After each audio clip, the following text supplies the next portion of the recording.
Hello and welcome to Hank Games Without Hank. My name is John Green. I'm the manager of the AFC Wimbly Womblys, who today are taking on a team called Red Bull Salzburg in the Europa League. That's right, Red Bull Salzburg, a team named after a brand.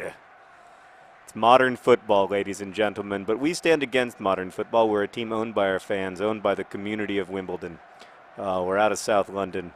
And you know what I just learned, Meredith? We hate Crystal Palace, the team that I sang the song from.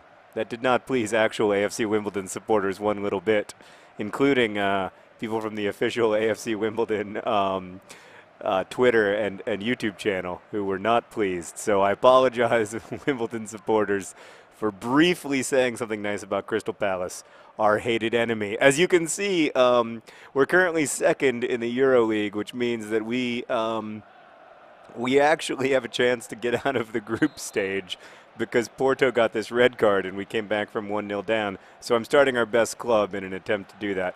Today I'm going to talk a little bit about the Fault in Our Stars movie, how we got to a point where we were able to several people asked, or one person asked how I became friends with everybody on the movie set. And that's, I mean, it's kind of, I didn't become friends with everyone on the movie set. I did become friends with a lot of people. But I guess I wanted to just kind of like share stories about that experience. And oh gosh, we're in trouble here. Early on, there's been quite a bit of, I mean, these guys, they appear to have been given wings by whatever they're drinking. So I did become friends with a lot of people on the movie set, not just people in the cast and the producers and director and stuff, but also members of the crew.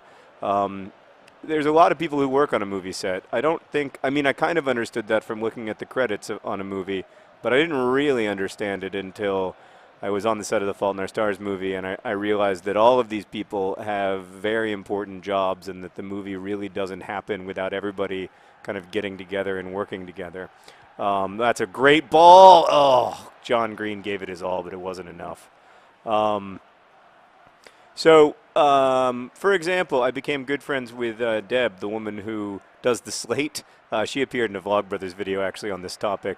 That's the person who does the like scene 1, take 2, and you know that noise that we've all heard on the movies where the slate clicks down. It's actually a very important job, and it's also a very like detail-oriented, meticulous job because you have to be paying constant attention to everything that's going on with shooting. Making a movie, the only thing that I can compare it to, a lot of people compared it to this when I was talking to them, and I think it's a very apt comparison, is summer camp. Because it's a really intense experience. You spend a ton of time together with this group of people that you didn't really know very well previous to this experience. And then, what did I get a foul for? Can I see a replay, please, so that I can understand why Kennedy got a foul? What? Oh, just for like rubbing his pelvis up against the small of that young man's back?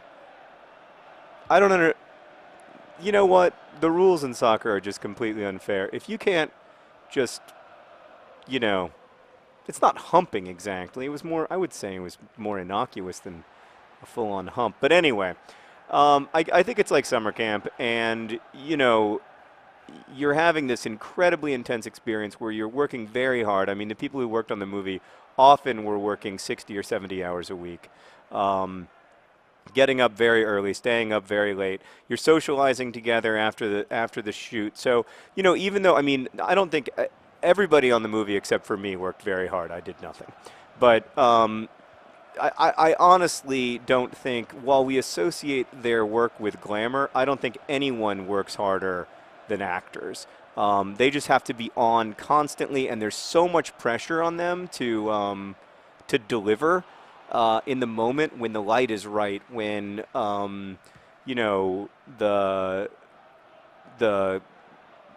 camera people are working, and all the extras are moving at the right time, and everything's happening at the right time. There's so much pressure in that moment to bring the right performance and to many times like bring it over and over and over again, and then like it's not like you screwed up, but there's something wrong. There's so many moving parts, right? That there's something wrong with the light, or there's something wrong with the camera, or there's something, or we want to shoot it a different way, or whatever. It's just the day that I spent acting, where I played the role of Girl's father, I mean, I was brilliant, but I was cut from the movie. It was great injustice. Just kidding, I was terrible. Um, the day that I spent acting, playing the role of Girl's father, was so exhausting and stressful. I can't even tell you. Like, I emerged from that one day of playing Girl's father with a ton of admiration for, you know, Laura Dern and Sam Trammell and Shay and Ansel and Nat and everybody, because they just have to, it's just incredibly difficult work. So anyway, I did get, oh, the golden child. Oh, he heel clicks, just like his mentor, other John Green. Oh, the golden boy. Look at that, the future of our club. 17 years old, 5 feet 2 inches tall, beautiful blonde hair. Oh, he is a golden boy. We need a song for him, Meredith. You have anything? No? 5 golden rings. Help us out, because that's not very good. Come up. Yeah, it didn't make any sense. Please come up. Please come up with a song for the golden child, because he's going to be Red Bull Salzburg. So anyway, the point I was getting to is that a lot of times, even though they were really, really tired at the end of these very long days, we would go out for dinner. So there are a few restaurants in Pittsburgh that we went out to several times. One raw food restaurant that Shailene and Laura recommended to us. I usually went to like a burger place with Nat and Hansel, and then Shailene and Laura and I would go to the raw food restaurant. I will say the raw food restaurant, while I was dubious, was pretty darn good. I had some raw banana bread. Raw food banana bread. You can't have actual bread because that involves heating. But anyway, it was great. I enjoyed it. It was like a whole different kind of eating. But then, you know, also we, like the producers and stuff and the cinematographer, Ben Richardson, we'd all go out. And, you know, those dinners were really wonderful experiences because it's just getting to talk to people who, you know, share a lot of your, you know, they're really funny, smart. Oh, that was a really, really bad free kick. They're really funny, smart people. And in the case of this movie, it was all people who were doing the movie. No one was doing the movie with the hopes of getting rich or whatever. No one was doing it to cash a paycheck, right? I mean, the people who were in the movie did it for very little money. The people who were making the movie were doing it for very little money. I mean, there wasn't an expectation of this being like, you know, the next, you know, Divergent or whatever. They were doing it because they cared about it. And I mean, I will say I think the people making Divergent care about it too, for the record. But I mean, there was no sense of doing it for money because there wasn't much money to be made. And I think that's what made it so special, is that everybody on the set, and even that was even the case, by the way, with the crew, because the crew, most of the crew had the opportunity to work on a different show that was actually a longer job, that, you know, paid the same per week but more weeks. That was a TV job, and the people who ended up working on The Fault in Our Stars, most of them turned down the TV show to do Fault in Our Stars because they liked the book, or because you know, they had a friend who liked the book who thought it would be really cool, or because they were fans of Shailene, or various reasons. And so I think everybody went into that. It was just a really special experience because everybody went into it wanting to make a movie that they could be really proud of, and feeling like this was a story they cared about. This was something that was personal to them.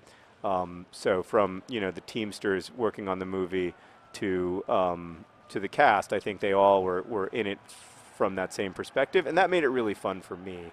And it also it was kind of easy to become friends with people because almost everybody had read the book, so we had kind of a built-in thing to talk about. And then, you know, it's just like summer camp. You just make jokes based on, you got a bunch of inside jokes based on whatever, you know, whatever's going on.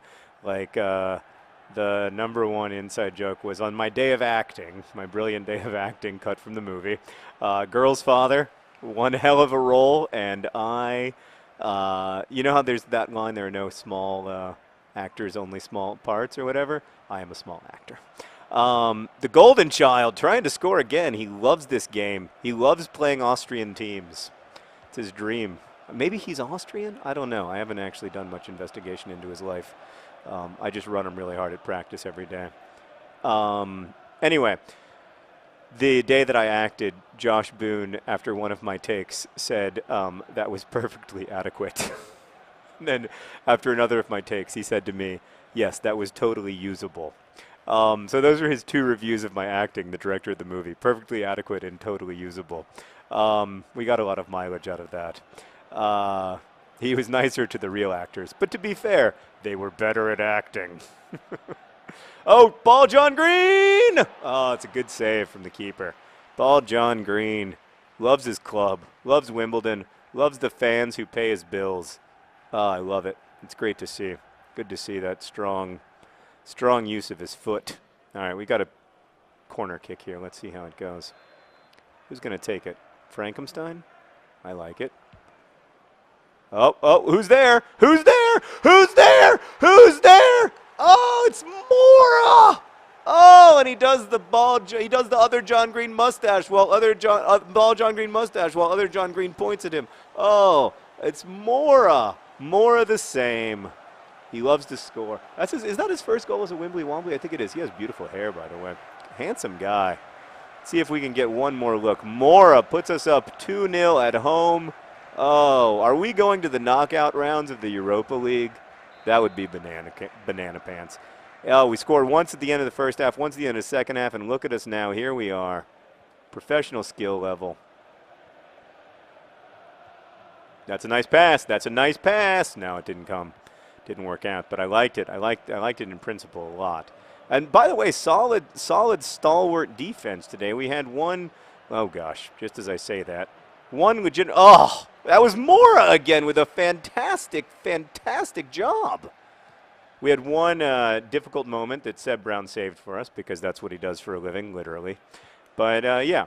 Anyway, I mean, it was really. I know that I worry sometimes that I sound like almost like overly enthused about the movie and the whole experience of making it, and I think like the experience of promoting it will be much more challenging. But the experience of making it really was just a dream come true, and I'm so grateful to everybody for sharing their talents with that story and for taking a story that isn't a built-in Hollywood movie and really making it into one. This is us thanking you for your support on this amazing European night, making our opponents squat in shame. I mean, isn't this something special? The Wimbly Womblys playing in Europe, the Golden Boy, just 18 years old, scoring a goal. Leonardo Mora scoring a goal as well. Callum Kennedy's hideous hair. The ginger other John Green. Everybody's celebrating together. What a game. Thanks for watching. Best wishes.